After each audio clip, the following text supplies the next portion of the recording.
we don't use the full 52% benefit rate because it's predominantly adjunct faculty, part-time, and it's also overload.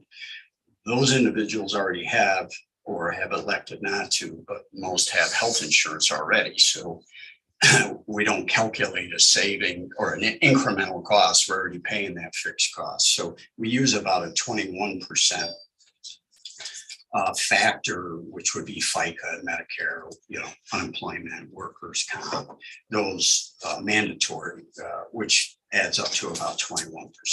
So that in the benefits area, 13 is another 133,000 and some change. So when you go to 16, row 16, we're well over $750,000 in deficit, primarily on the instructional costs, coming out of the gate for the first week of the fiscal year. If you assumed that this isn't going to change for the spring semester, then you could probably double this number and say that we're going to have a $1.5 million problem. But we're in negotiations and in impasse, and so stranger things could happen and things could change, which is why I decided not to include extrapolating this in the spring. We have a couple of months to continue to work with the leadership and work with the faculty chairs related to, this is all about, as I presented kind of a comprehensive report a couple of months ago, it's predominantly all about class sizes and maximums. So a very, for me, simplistic way to think about this is, so think about 600 students who need to take a course, all right? If the maximum number of seats on the schedule is 20, okay, take 600 and divide it by 20, that means you need 30 sections, all right? If the maximum is 30 and you divide that 600 into 30, you only need 20 sections. So that's 10 sections less that you'd have to offer. So if you think about that across the entire campus, that's kind of sort of how we get to this 134 sections being more than the budget. But all of that, I want to get into too much of the details and talk about collective bargaining here. But as a concept, that's really what the college is, one of their major initiatives is trying to get those maximums up to a number that is sustainable. And that will result in average class sizes obviously being higher than what they are today. So that's, we're taking a look at some detailed information, which I may include as part of my report on Thursday to the board. I just have gotten it over the last couple of days, and I just want to have an opportunity to take a look at it, but I might do a quick PowerPoint just on what the key root cause areas are related to this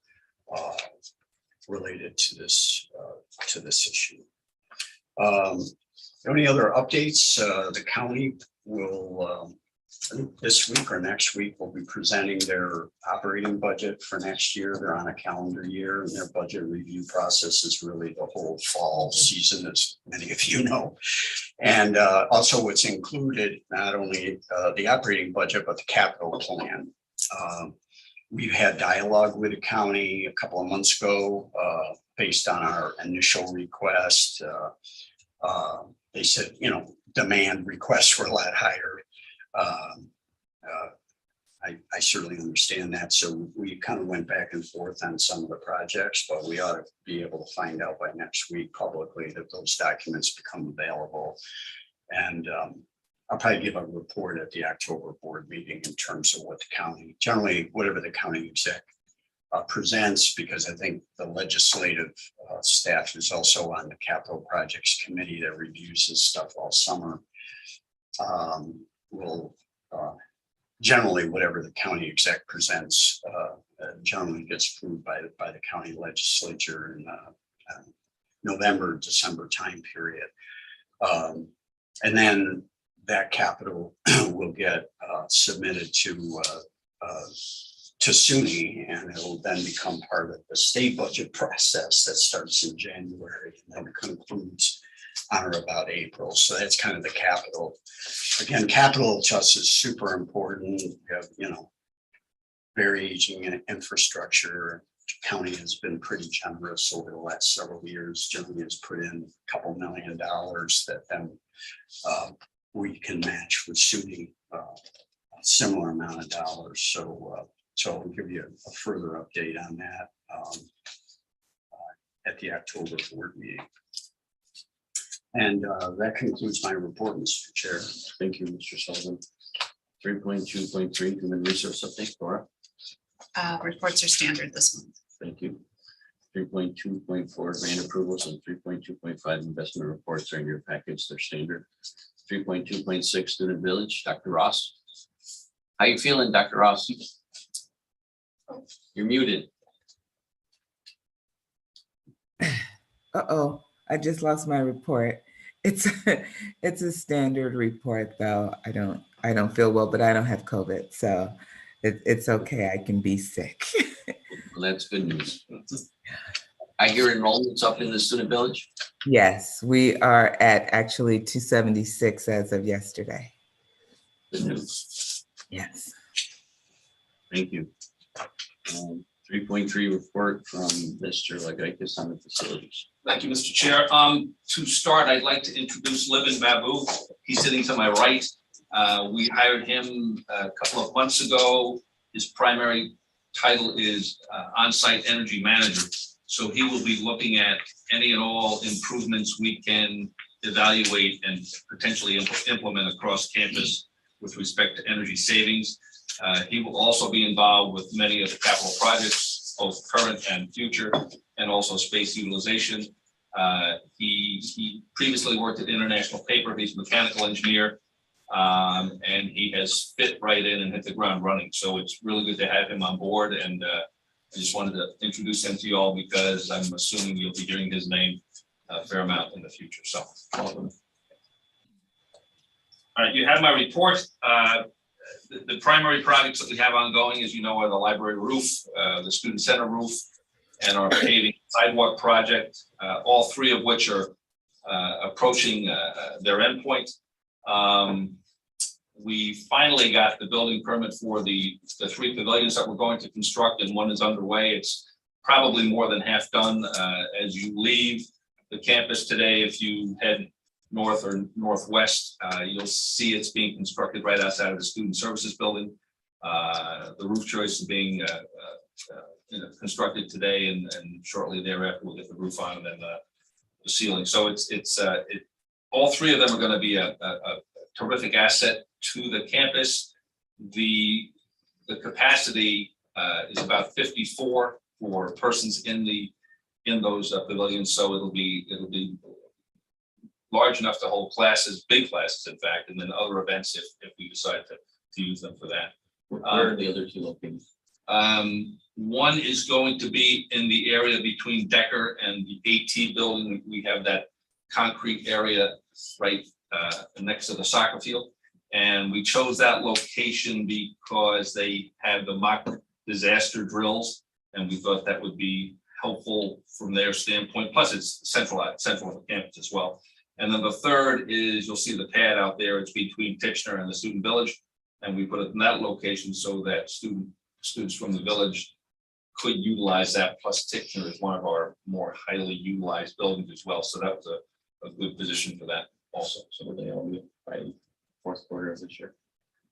Yes, I'm hoping they're going to be up within the next month, all of them. So yeah, that's the plan. We're working hard. And as I said, Anthony can take a ride. So, yeah, they're really very attractive. I mean, their kits, we still had to have them engineered. We still had that building permit and all, but they're going together pretty well, and they're gonna look really, really good. So they're gonna look good. The only other thing, couple of things I'll report on, I think I may have last month, design work has started on the rehabilitation or renovation of the bathrooms in both old science and student services. So the architect has provided us with some preliminary layouts for those, and we've commented, and she's going to come back with some revisions. She's also, same architectural firm, has also started to look at potential locations on campus for a track, a running track, now that we have reestablished a track and field team, which had a fair amount of success this past year. And then, as I said, we've got a few other projects that are nearing completion. HVAC work in particular, in the photo lab relocation. Libin will be working with the architects to finalize those bid packages, and we hope to have them to bid relatively quickly. So I would be more than happy to answer any questions on anything else on the report. One question. But with Libin being here, we're just, are we gonna approach the county and see this package to see if there's an opportunity for the cost savings over the 5-year period that we did a couple years ago, but it was kind of not a good opportunity at that time. We'll take a look at it again. Yeah, we'll have to NYSERDA. Part of the advantage with Livin's position was we applied for funding for it. So they make us kind of respond to them relative to some baseline information we have, and certainly they're a major funding source as well. So kind of want to try to do all the analytics, which NYSERDA is also looking for, and then consider among the funding sources how to proceed going forward. Thank you. Does anybody have any questions of anybody? Motion to adjourn. Kim? Second, Art, Sorry. motion to adjourn. I make the motion. Second. It took longer Everybody to have a get great here day. than the meeting. And we will see you on